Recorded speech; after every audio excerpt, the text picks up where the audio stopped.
While occasionally referencing real-life people and events, Heavyhead is a work of fiction that is not meant to be used as a diagnostic tool and contains adult language and situations. Listener discretion is advised.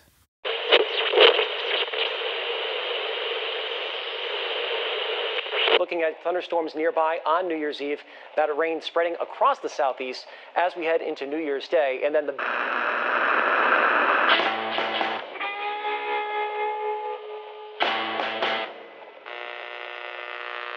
Dateline, Wednesday, January 1st, 2020. Happy New Year. Just breaking this hour, dozens of people across Asia have now been infected and are being treated for a new virus. Yesterday, government officials in Wuhan, China confirmed that healthcare workers were treating dozens of cases of a previously unidentified virus. There is no evidence that this new virus can spread by human contact.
Blake Staton is 19 years old.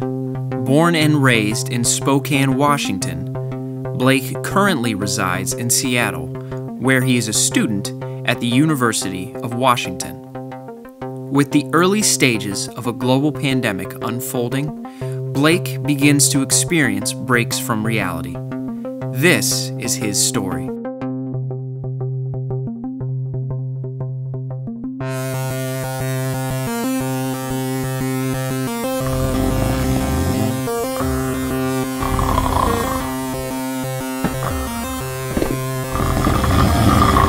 What the fuck was that?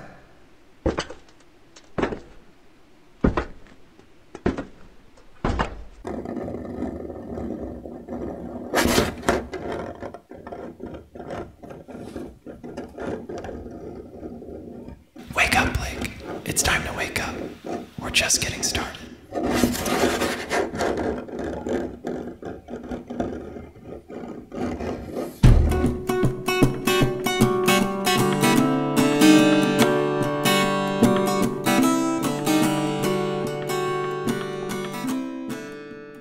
Oh, real funny joke last night. What are you talking about? You know, getting up on the roof, running around, being loud while you knew I was sleeping. That wasn't me. Oh, right. Just like it wasn't you who stood outside my room, tapping on my door, telling me to wake up. Dude, I was at the library all night studying. You knew that. We were texting about our fantasy teams. Oh yeah, that's right. My bad, dude. There goes Blake, walking down the hall with his friend. Who said that? Dude, what is wrong with you? You're telling me you didn't hear that? No. Look, I gotta go. I'm late for class. Hey, don't forget to fill out your fantasy roster. You forgot the last 2 weeks.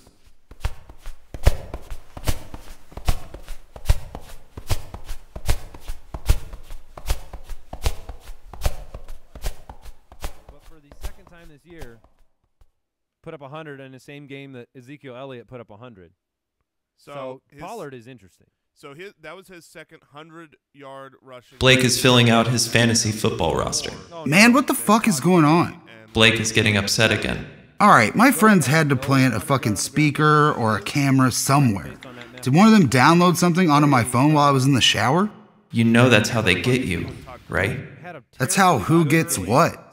Your phone. That's how all this started. That's how it spreads. That's how all this is going to get so much worse. This is just the beginning. Collectively could not get to 40 yards. But when you get 2 touchdowns,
Everyone's going out to Duchess. Want to come with us? Oh, shit. I mean, no thanks. Are you sure? It's half-price drinks till 9. We go every Thursday. Nah, I'm just, I have to study, paper, my phone. I have to study and finish a paper.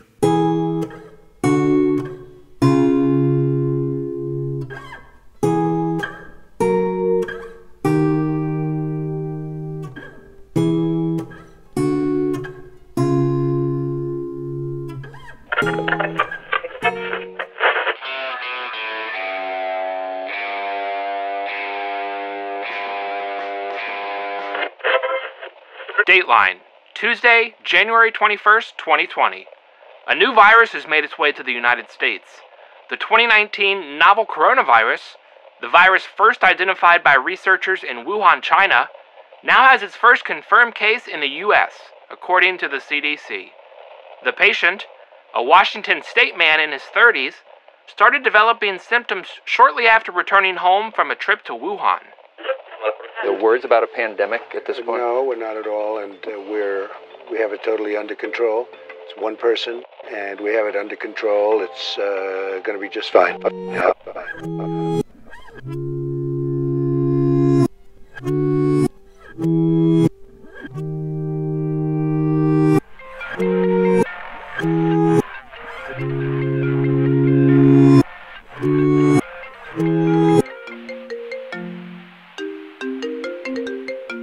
Don't pick up the phone. Did you hear?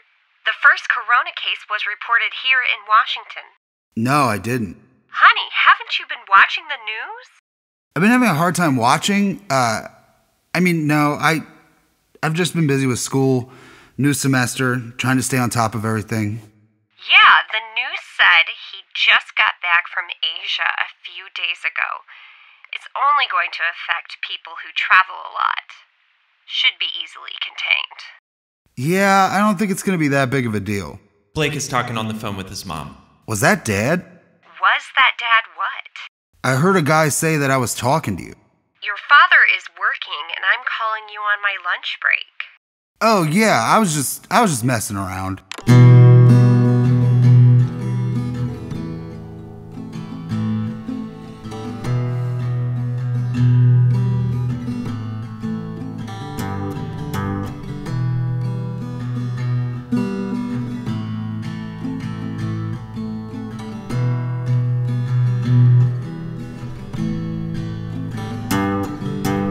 Come on, Blake. It's Thirsty Thursday. Let's go. You can't be around that. I can't be around that. What? Come on. You haven't been out in a long time. You're not going out with them. They don't know about their phones yet. He needs to leave. Throw this glass of water on him. Dude, you need to leave. Just tell me what is wrong with you. I haven't seen you going to classes. You look like shit. What's going on? Leave!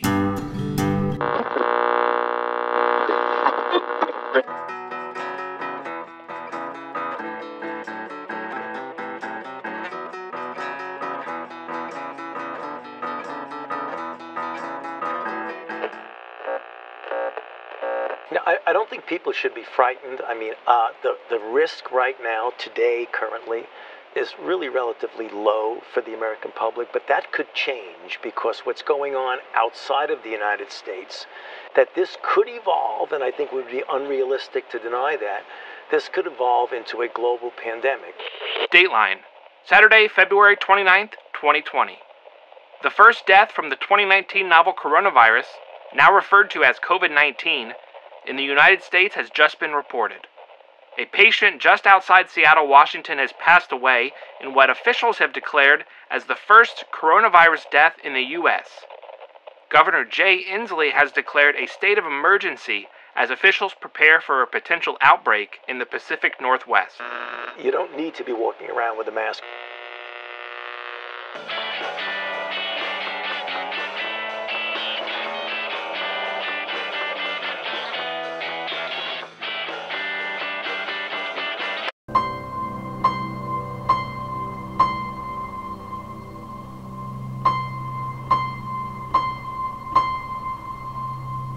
It's never getting better. It's only going to get worse. You're going to kill people. A lot of people. You already have.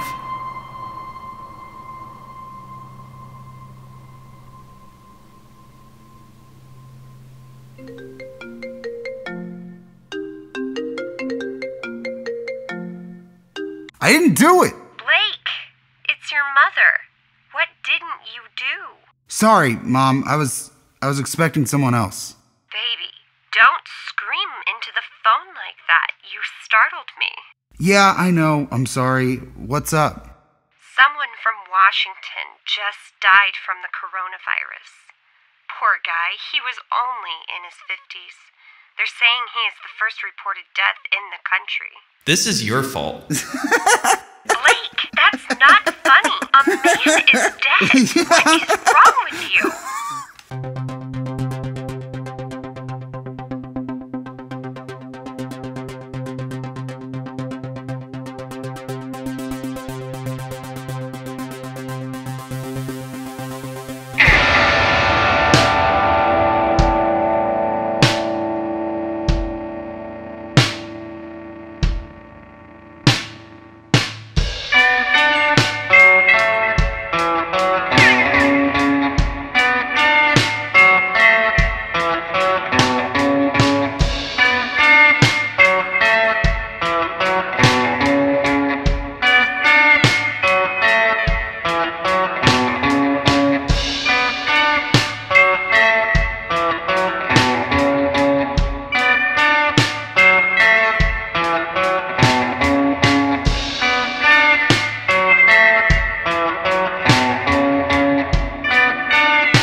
Dateline, Monday, March 23rd, 2020. Washington State Governor has issued a statewide, 2-week stay-at-home order.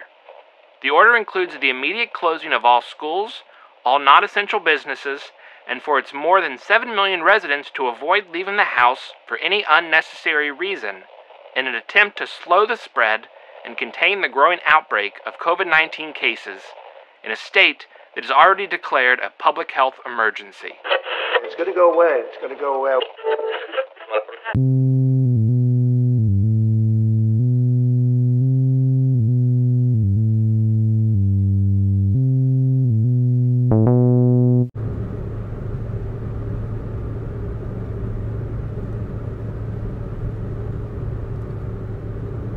Blake is driving down the road.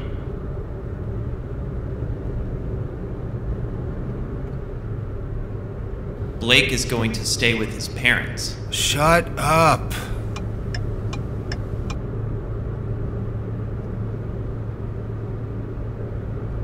Blake is going to poison his parents. Shut up. Blake's parents are going to poison him. Blake has poisoned the world.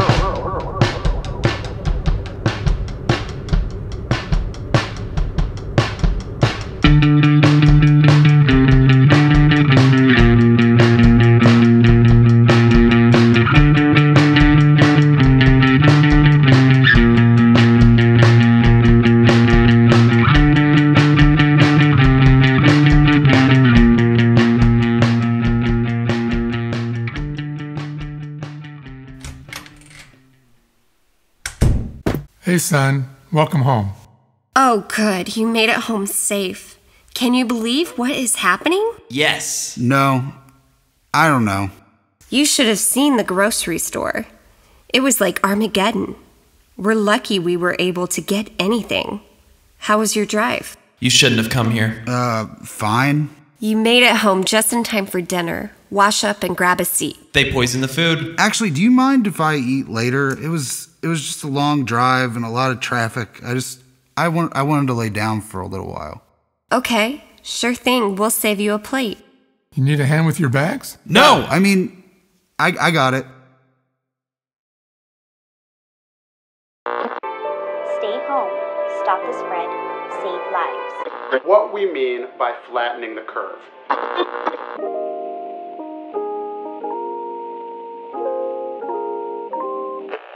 So I think Easter Sunday, and you'll have packed churches all over our country. Dateline, Friday, March 27th, 2020. A new study by the University of Washington predicts that the U.S. will reach peak number of COVID-19 cases by April 20th, 2020. I execute judgment on you, COVID-19. I execute judgment on you, Satan, you destroyer.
Blake is watching TV. Dude, shut the fuck up. I'm trying to watch this tiger show. The TV is making fun of you. It thinks you're stupid. Only stupid people watch TV. Besides, what you really need to be looking out for is your phone. Remember, that's how this whole thing started. Go ahead, look at your phone. No one's trying to get a hold of me. Look again. Check your apps. There's a hidden app. Find it now before things get worse.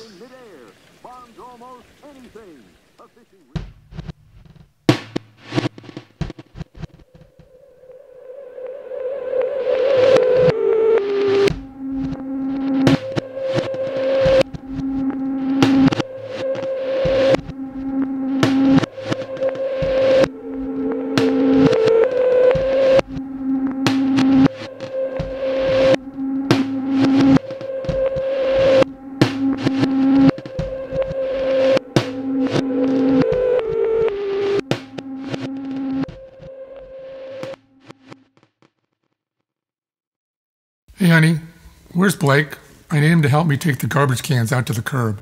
He's in his room. Again? He's been home for 2 weeks now, and he's hardly come out of his room.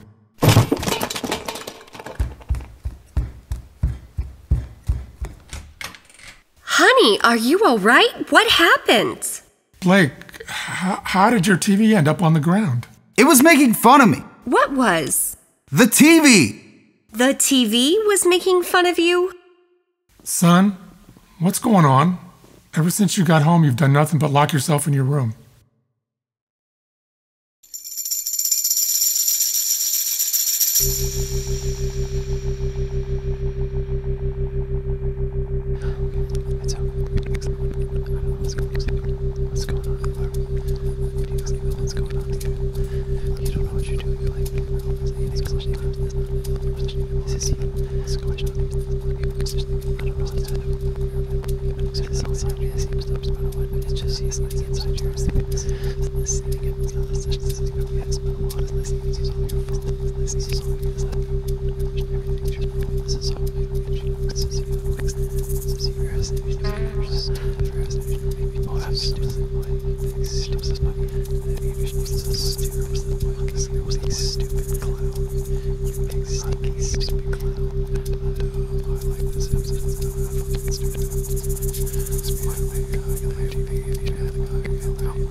Let's get after it.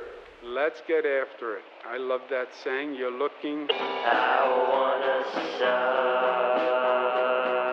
suck in my pickup truck. Why not prescribe hydroxychloroquine? The disinfectant, where it knocks it out in a minute, 1 minute. And is there a way we can do something like that by injection inside or almost a cleaning? 20 seconds to get it right. Dateline, Thursday, April 2nd, 2020. The global fight against COVID-19 has reached a fever pitch as new statistics show that 1 million people worldwide have now been infected with the coronavirus, with 53,000 reported deaths. The origins of this deadly virus is still unknown, as researchers struggle to find where the virus started. They're never gonna find out where the virus came from because only you know the answer. It comes from the same place everything evil comes from. You.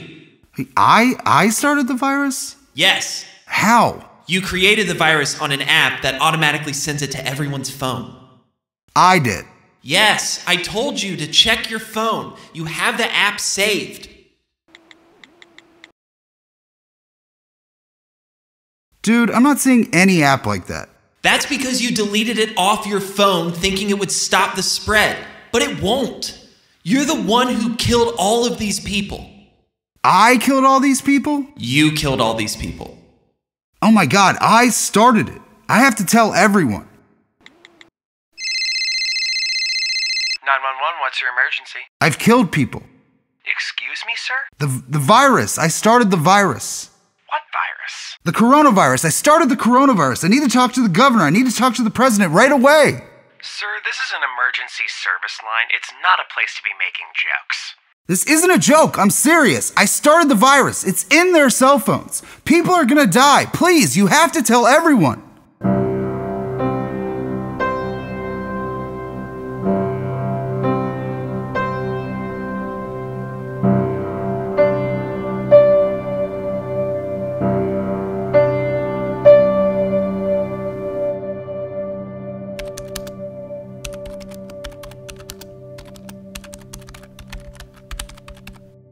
Hey, hun, did you see this email from UW? No. What's it say? Blake failed all his classes, and they are sending his tuition check back. What? Here, read for yourself. Blake is killing people. Blake is killing people. Blake is Blake, killing people. we just got an email from your Blake is school saying that you failed out of all your classes. Blake is killing Is that people. true? Blake is killing people. I'm no fool. Blake is killing people. Blake is killing people. Blake is killing people. I'm no Blake is killing people.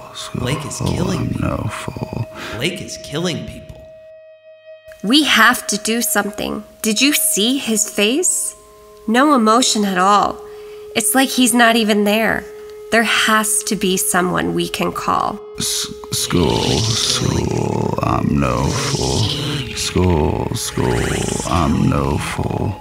School, I'm no fool. School, I'm no fool.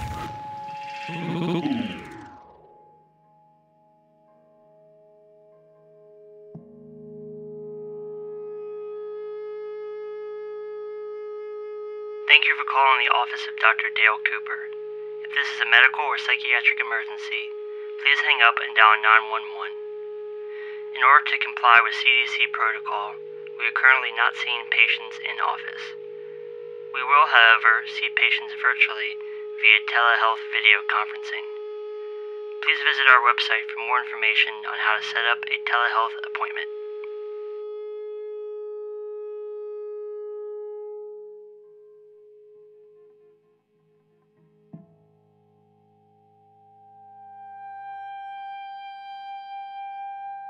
Son, your mother and I are very worried about you. You haven't been yourself since you came home from school. We've been talking with a psychiatrist about the way that you've been behaving lately. He would like to talk with you. He's very nice. We went ahead and set up a telehealth appointment for you to talk with him on your phone over video chat. No phones. That's how the virus spreads. What are you talking about? I created the virus, an app on my phone, and sent it to everyone else's phone. I'm the reason people are getting sick. I'm the reason everyone is dying. Honey, that's not how the virus started. No one knows where the virus started. But you're not responsible for anyone dying. Yes, I am. Blake, look, I know all of us having to stay home has been really difficult, but you're not responsible for this pandemic. You're simply not. Yes, I am. How can you two not understand this?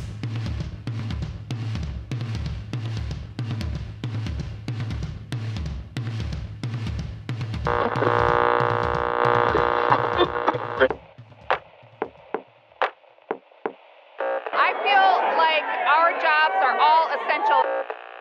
We're big believers in the First Amendment, and the folks who are outside have every right to be out there, and they have every right to say whatever they want to say. Hey, I'd like to talk with you about what the process of lifting COVID-19 restrictions will look like. Dateline, Friday, May 1st, 2020. Despite death tolls nearing 65,000, many states have announced plans to reopen within the coming weeks. Washington State announced today their intention to reopen on May 31st.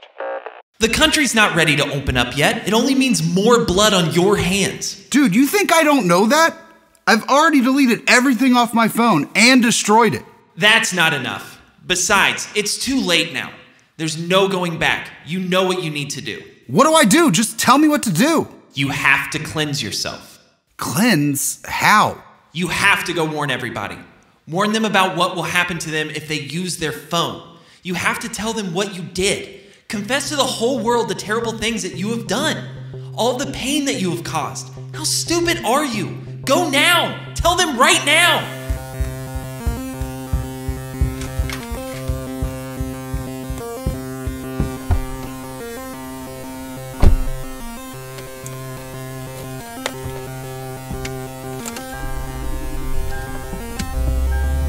Faster! Faster! You have to go faster! You're running out of time! You're never gonna make it! I'm going as fast as I can! It's not fast enough! I told you that this was gonna happen!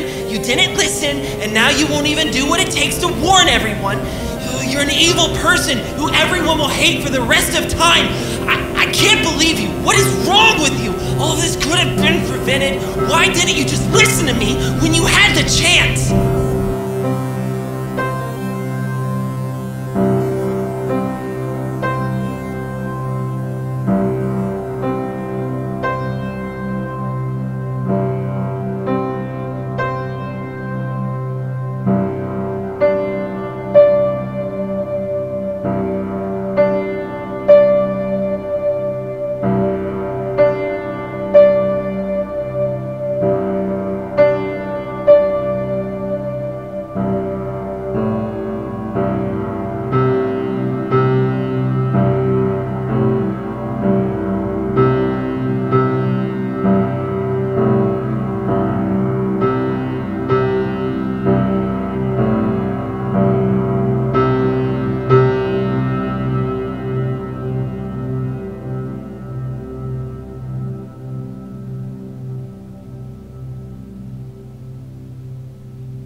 Dateline, Saturday, May 2nd, 2020. A young man is in critical condition after an altercation with police at the University of Washington. University officers responded to a disturbing the peace call on UW's campus late Friday afternoon, where a young man was reportedly yelling warnings about a potential COVID-19 outbreak that's transmitted electronically. Cell phone footage shows the young man, whose identity has yet to be released, violently hitting his head against the ground while being tackled by officers after pleading with onlookers not to use their phones. It is not yet known what may have escalated this incident, as no weapon has been seized, and there were no other injuries reported by officers or university staff and students. The young man was taken to Harbor View Medical Center, where he remains in critical condition with life-threatening head injuries.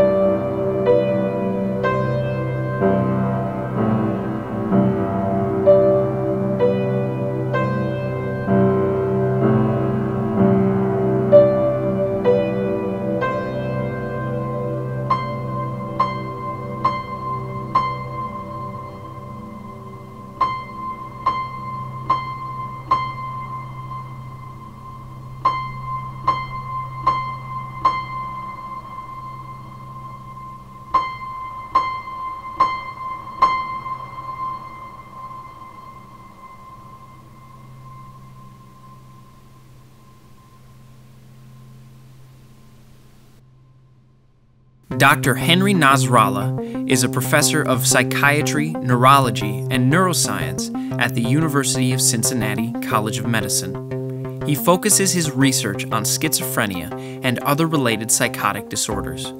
We talked with Dr. Nasrallah over the phone to discuss the topic of schizophrenia. What is schizophrenia? Schizophrenia is a brain disorder that starts during fetal life when there is some abnormality in the structuring of the brain. Manifests initially with psychotic disorders about 20-25 years after birth.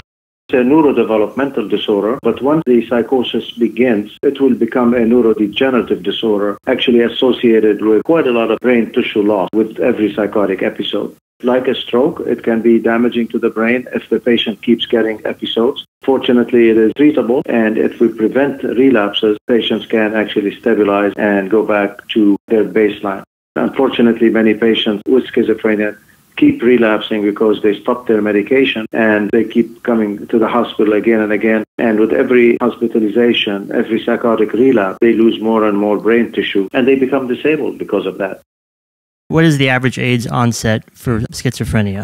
For males, it's between 15 to 25. Females are a bit later, 25 to 35, because estrogen protects a female and delays the onset. So that's an advantage actually for females, because males get it when they are in high school or they're maybe a first year or two in college, whereas the females get it after they finish their education and maybe even get a job. And some of them even get married before they get schizophrenia, whereas most males with schizophrenia never get married, never going to have a chance to complete their education or have a job.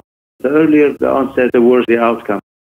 There is a small subgroup of childhood schizophrenia. That's a more severe form of the illness. It's really the most severe form. And it can occur between ages 7 to 11. They have all the symptoms of schizophrenia. They are very hard to treat.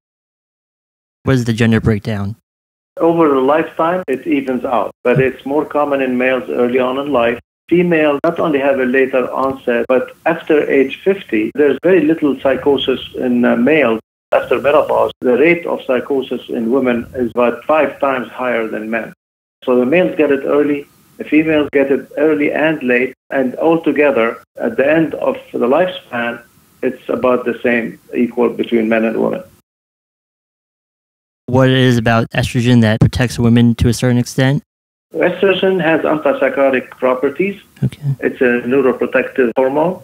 And so it delays and protects women, even if they are genetically predisposed. Only when they lose that estrogen, some women will manifest schizophrenia, but they don't when they have ample amount before menopause. What are the symptoms of schizophrenia? Schizophrenia has numerous symptoms, and we generally divide them into 5 domains. The first domain, we call it positive symptoms, which there's nothing positive about it. It's another word we use instead of psychotic symptoms. They're positive in the sense that you can see them, they are out there in front of you. And those psychotic symptoms include hallucinations, hearing things, seeing things, smelling things, tasting things that aren't really true. They're not there. You know, you hear voices without anybody in the room. You see people or animals when there's really nobody there. These are hallucinations. They also have bizarre behavior. They do very unusual things. They have agitation, abnormal thoughts. Their thought process is very twisted and you cannot understand what they say sometimes. Then you have the negative symptoms. This is another cluster of symptoms that includes very poor thinking. You know, they have very little complex sentences. They talk to you in monosyllables. Yes, no, maybe, I don't know.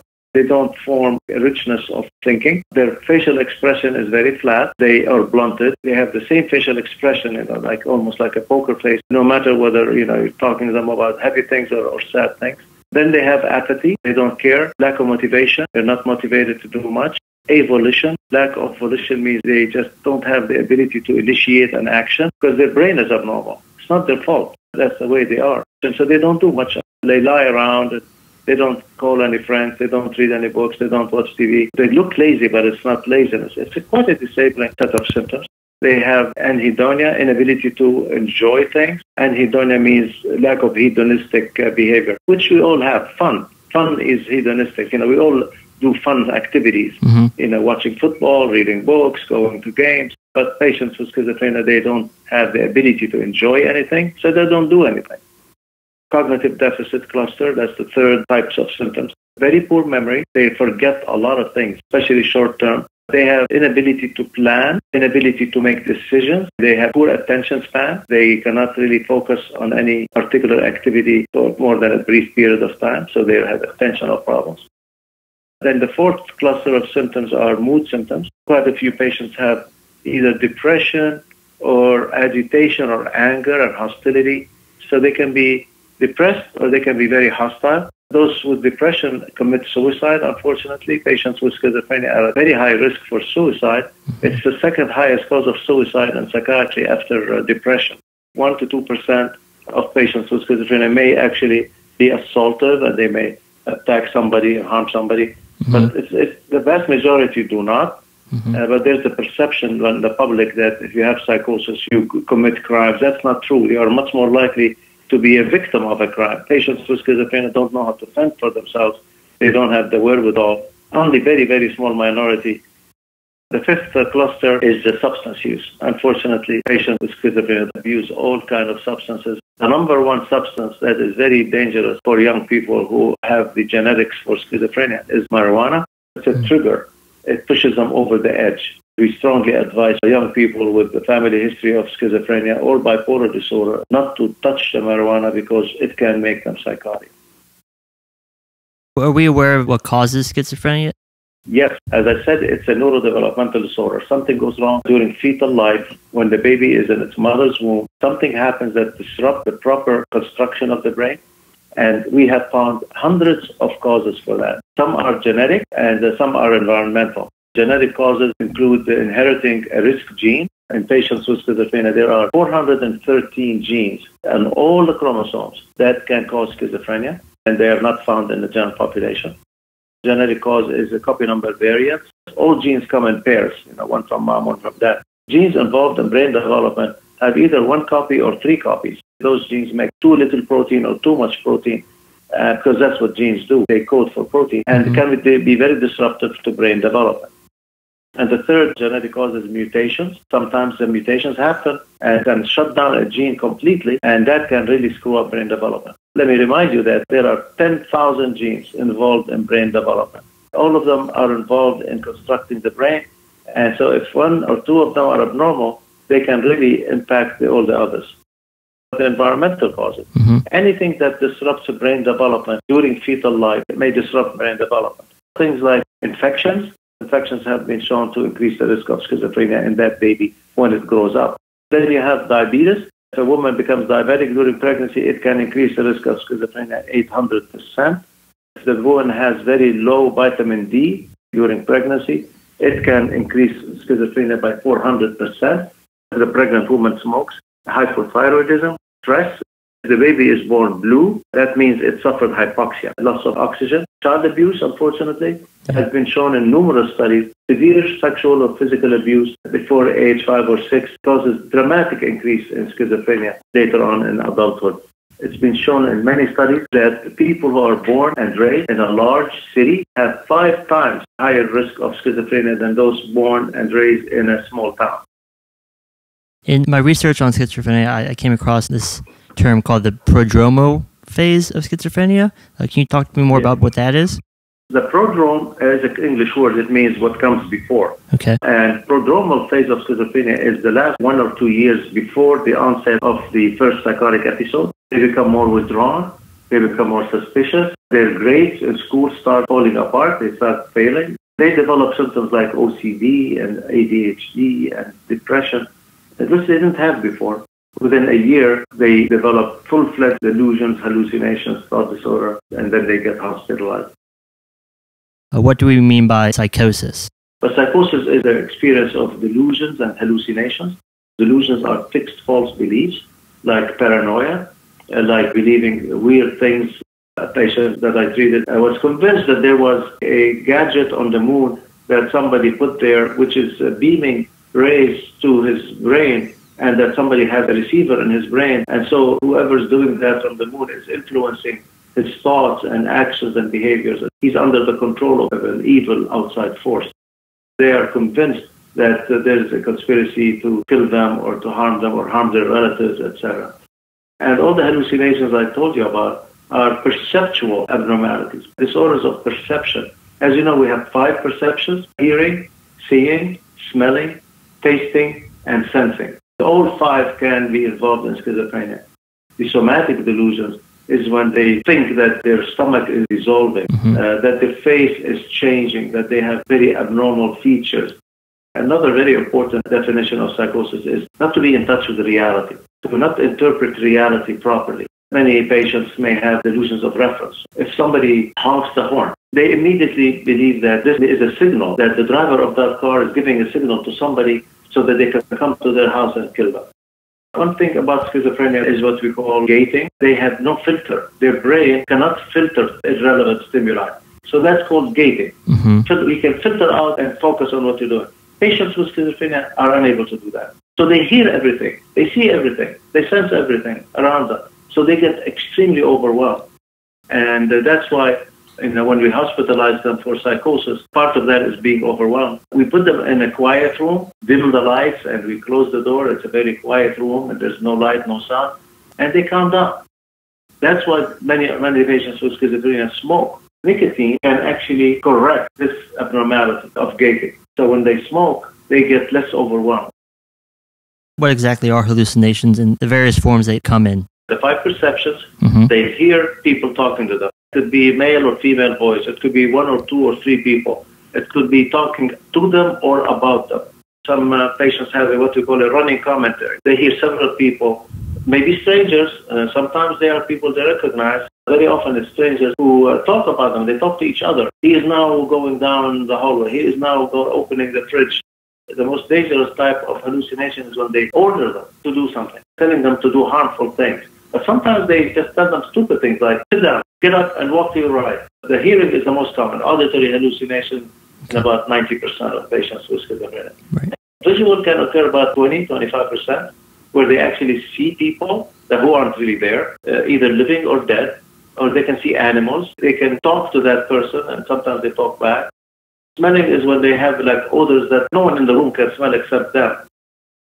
People who hear auditory hallucinations, is that constant someone talking to them, or is it sporadic? How often are they hearing these?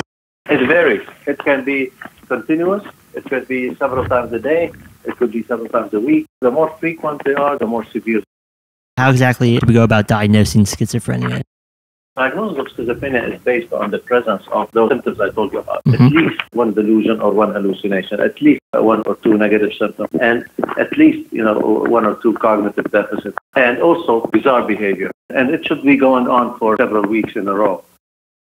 When should someone seek treatment for schizophrenia?